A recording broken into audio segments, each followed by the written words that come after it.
From Washington, D.C., this is the Muslim News on Muslim Network TV. Assalamu alaikum, I'm Hena Zuberi. Our top story tonight. A mosque has been vandalized in St. Paul, Minnesota. On Friday, surveillance video showed a person covering his face entering the parking lot of Masjid al-Sunnah. He then threw a large rock at the front door. Abdirrazak Dees, head of the mosque, told local news no one was hurt, as no one was on the premises. He said the vandals smashed the door and then left. Later that day, worshippers came to Friday prayers and expressed concern about the vandalism. Mosque authorities urged people to be careful and vigilant. According to reports, this was the fifth incident of vandalism at a Minnesota mosque this year. Last week, a man was charged with arson and hate crimes for fires set at two Minnesota mosques in April. Local authorities, spurred by Christian evangelical groups, have blocked the construction of a mosque in South Korea. Islamophobia has been on the rise in the East Asian country. According to reports, South Korea's Supreme Court and the country's Human Rights Agency overturned the administrative order preventing the mosque's construction. Still, the administration did not allow it to be built. The problem arose when 150 students from various countries raised money to renovate the mosque. The mosque, officially called Darul Iman Kyungpok Islamic Center, is in Buk County in Daegu Province, 150 miles from the capital, Seoul. They demolished the old structure, which was too cramped and could not be heated properly, and erected a new two-story building near the university campus. To obtain the necessary building permits, the students had to buy the house next door, which now serves as a temporary prayer hall. A Pakistani student, Muaz Razak, said the Buk District Administration stopped the construction when the new beams were being installed in early 2021 due to complaints from local residents. A two-day event aimed at strengthening economic ties between Russia and Muslim countries begins Thursday in southwestern Russia. The Russia Islamic World Forum will be held in Kazan, the capital of Tatarstan. It's the first event of its kind since 2009 and is significant amid a growing rift between Russia and the West.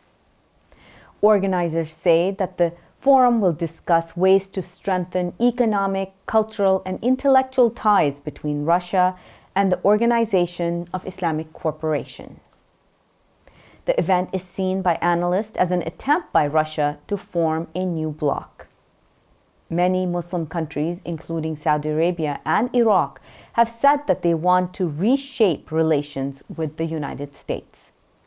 The war in Ukraine has accelerated Russia's search for allies and its changing geostrategic relations. The Kazan summit is expected to discuss these issues. Former UN climate chief Christiana Figueres has criticized the COP28 President's approach to mitigating the climate crisis. British newspaper The Guardian reported Tuesday that Figueres expressed concern about a speech by Sultan Al-Jaber.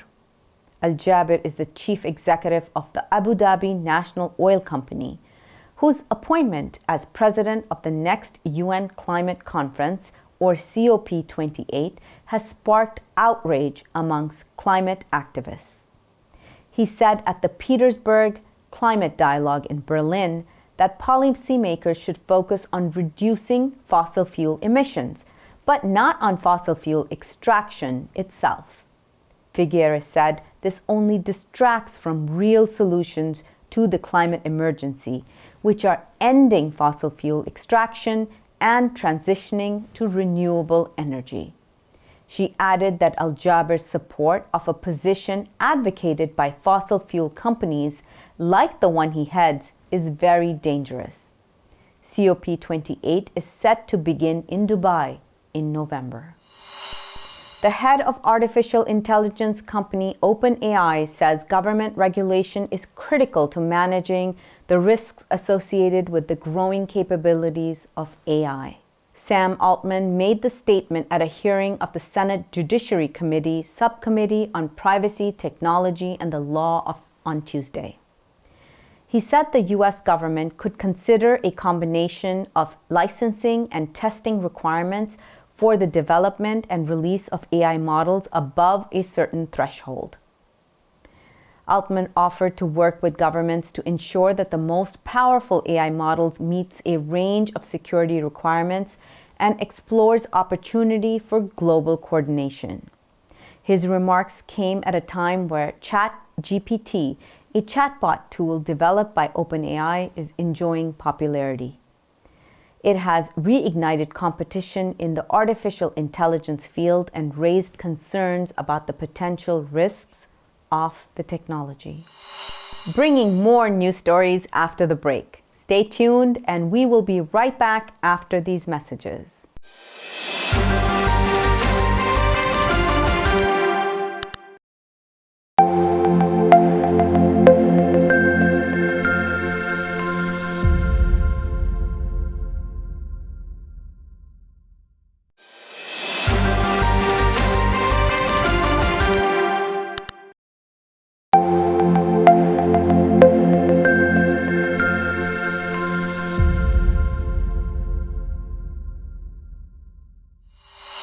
Welcome back.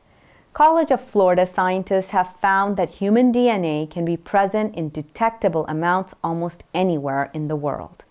That includes footprints on the beach to the air and water in the ocean.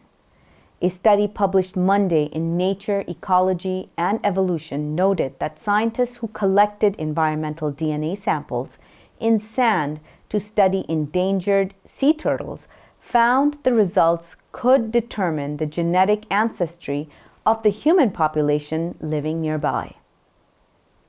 As part of the study, researchers took air samples at a vet's clinic, where 6 staff members worked in a 3,000 square foot area. They observed the DNA of the staff and animals and found that their samples could be used to detect and match the individuals. The study says that this environmental DNA, or eDNA, could be used for purposes such as finding missing people, solving crimes through forensic investigations, or monitoring the population's susceptibility to disease. However, their use may present an ethical minefield involving issues related to property, data protection, insurance coverage, and privacy. U.S. Security Advisor Jake Sullivan has reaffirmed his country's commitment to ending the war in Yemen. On Monday, Sullivan met with Special Envoy to Yemen, Hans Grundberg, at the White House. Sullivan and Grundberg discussed the importance of continued support to alleviate the humanitarian crisis in Yemen. They also agreed to remain in close contact as efforts continue to transition from a ceasefire to a comprehensive and inclusive political process led by the UN. The Iran-backed Houthis have controlled the capital Sana'a and other regions of Yemen since September 2014. In 2015, coalition forces led by Saudi Arabia have supported the Yemeni government in a war against the Houthis, which led to a humanitarian catastrophe in the country. Yemenis are hoping for a resolution to the crisis and conflicts following the April 6th agreement between Iran and Saudi Arabia. That marked the resumption of relations between the two countries after 7 years. Some Afghan families who were housed in hotels before being placed in temporary accommodations in the United Kingdom have received eviction letters from the Interior Ministry. Fahim Zazai, founder of the Afghan Community and Welfare Center in Walsall, said that the British government is asking people to accept the offer of government-provided housing or face eviction. The move affects over 24,000 Afghans. The families usually reject the offer, saying that they're too far from family or friends in a country that they're new to them. They do have the option of renting a private apartment, but this can also be extremely difficult due to their financial situation or the fact that they cannot provide references to back them up. Zazai said his charity has helped 5 families find private housing. The UK evacuated about 18,000 people, including more than 6,000 British nationals, in the 2 weeks after the Taliban took over Afghanistan in August 2021. However, even after the evacuation ended, thousands left the country and applied for resettlement in the United Kingdom. Super Cyclone Mocha, which hit the western coast of Burma on Sunday, has killed several hundred Rohingya in Rakhine State, according to several Rohingya sources. Mujibullah, a Rohingya leader, told Anadolu news agency that 150 Rohingya have been killed by the devastating cyclone. He claimed that the death toll is likely to rise as more information becomes available from other cyclone-ravaged areas in the state. The super cyclone hit the southeastern Bangladeshi seaport of Cox's Bazar and Rakhine State in Burma on Sunday. Mujibullah said that the cyclone severely damaged camps for internally displaced people in Sitwe, where nearly 140,000 Rohingya live. Some 200,000 people have been affected by floods in Somalia. The Shabelle River has burst its banks and flooded roads. Residents of Beledweyne town in the Hiran region were forced from their homes as heavy rains caused water levels to rise sharply. Residents carried their belongings on their heads as they waded through flooded streets in search of shelter. Ali Usman Hussein, Deputy Governor of Social Affairs in the Hiran region, told AFP that about 200,000 people are currently displaced due to the flooding of the Shabelle River. The disaster follows a record drought that has brought millions of Somalis to the brink of famine.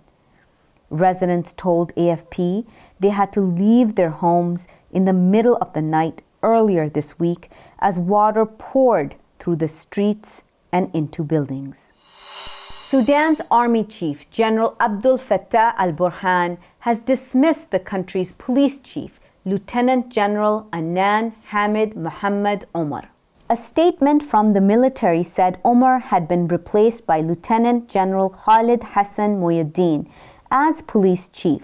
The move came amid ongoing clashes between the army and the paramilitary group, Rapid Support Forces. Sudanese civilians have complained of a completed absence of police, looting, and rampant insecurity during the fighting. According to Sudan's Ministry of Health, more than 600 people have been killed and thousands injured in the clashes since April 15th.